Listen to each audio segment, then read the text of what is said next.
Big Z Reviews. Outside the Wire is a new movie on Netflix that is just not very good. Like, it is a pretty bad movie. And I feel like the director, Mikael Hafstrom, perhaps saw Ex-Machina and was like, what if we did that? But he was a super soldier. Hmm? Harp, he's not like us. You're up. You're commanding officer, and I'm gonna give you 60 seconds to deal with it. Yes, sir. Cool. So Anthony Mackie plays Leo, the AI super soldier, and Damson Idris plays Harp, who is like the drone pilot that gets reassigned to work with the android and help them end the world. And it's an interesting idea. Like, I mean, Anthony Mackie is like such a charismatic person, you know, and he is great. Like, he makes the movie watchable for most of it. But then at a certain point, things turn, and then he becomes, slight spoiler, but he becomes super evil, and it's like he can't talk anymore then? And it's like, why would you do that? You kind of ruined the movie by making it so that he can't talk anymore. You know? Because, I mean, Damson Idris, he's fine, but he's nowhere near as charismatic, and none of the other side characters are interesting. And the story isn't that interesting. It's basically like in the future, not too far future, but we have like a bunch of like drones that are powered by artificial intelligence, and we also have drones still piloted by humans for some reason in the sky. But these robots, they look a lot like the Boston Dynamics robots, like more militarized versions of them. And the CGI isn't very good for them. But the goofiest thing is that they're deploying with actual soldiers, and it's like one or two of them with them. But like, if you have this many, why would you still have soldiers on the field, especially if you're in a proxy war with Russia again? Like, the idea that, like, it's surprising, honestly, how un-American this movie is. Like, this movie is very anti-America. Like, surprisingly so. Like, this movie, the creators, and you can see the creator is Mikael Hafstrom, the director, and written by Rob Yescombe and Rowan Asali. But like, they're not fans of America, because it is very critical of our drone program and you know, sending military into the Middle East and anywhere like that. But like, there's this weirdness going on because, you know, it's a fake country by Russia.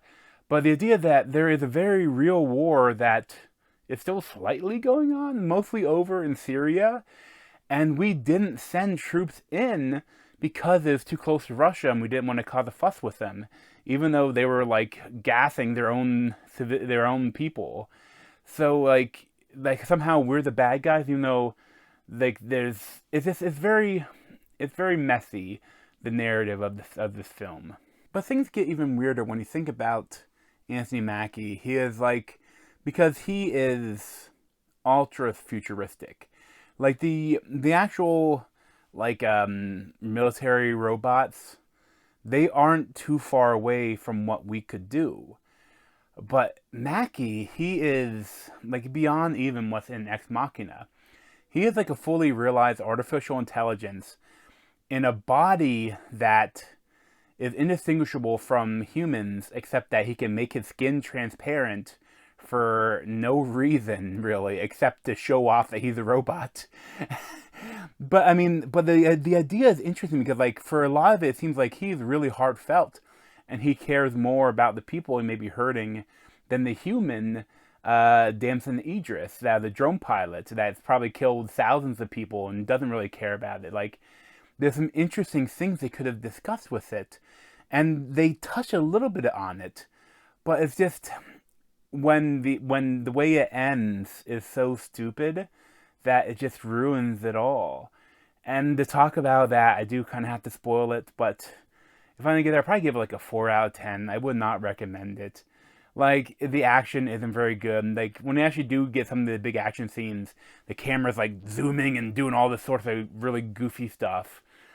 And it's as a military movie, you can find some enjoyment in it, but like I said, it's still surprising how anti-American it is. Like, especially in a fake war. Like, I can see if you want to criticize America for what it's done, but this is like a fictional universe, a fictional world, and it's like, but okay, full spoiler now. The whole idea that like Anthony Mackie is like trying to trick Damson Idris to take away his locator and his fail-safe that the military has on him. And first off, like, by doing that, he just has like a tiny little knife. And I guess his skin is just easily able to cut through and easily able to take out the one fail-safe that they have.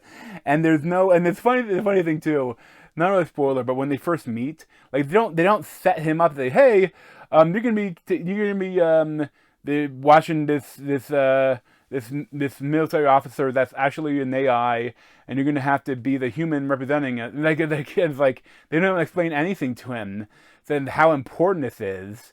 And essentially, he wants to bomb America. He wants to send a nuclear bomb and kill millions of people in America. And just because of the war that they're having, the proxy war that they're having in this random fake country. And the whole setup that the writers try to make is that he has an artificial intelligence. He has recognized that the same way that Damson Idris, that Harp, when he blew up the enemy vehicle that could have killed 40 people, instead of killing 2, he wants to kill 1 million Americans to save hundreds of millions of other people. And it's like, that's not how it would work, you idiot. You idiot artificial intelligence. Because yeah, if Russia, this missile in Russia, and you may say that it may try to make it come out that it was actually an American artificial intelligence that did it, but a missile from Russia that is somehow a cross-continental nuclear missile that is still able to work and has no guards around it for some reason, if that launched at America and landed and killed millions of Americans, we're going to retaliate. This little country is going to be gone. The country is going to be wiped off the planet, and so might Russia. And then Russia will probably respond with more nuclear war. Then it'd be the end of the world. And they never even mention the idea that, hey, if I send this nuclear warhead to America, they're probably going to retaliate, and the world's going to end. Like never even even at the end, Anthony Mackie is kind of played like he's the villain, but they almost like he's the hero, like, and he's like reasoning with Damson Idris, and it's like, yeah, maybe you're right, but we still shouldn't kill Americans. Oh, just because the wrong people die, huh? And it's like, oh, do you not understand the consequences that this would have? And it's like it's so poorly written.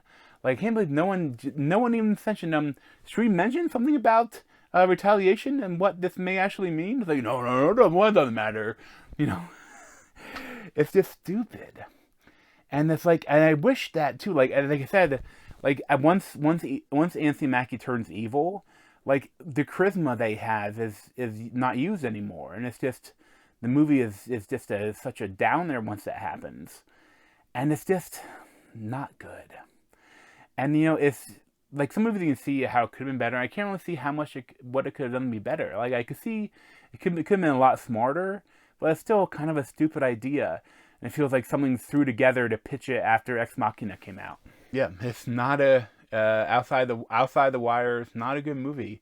I would not recommend it. But thanks for watching, and make sure to subscribe to me if you want to see more of my content. Thanks.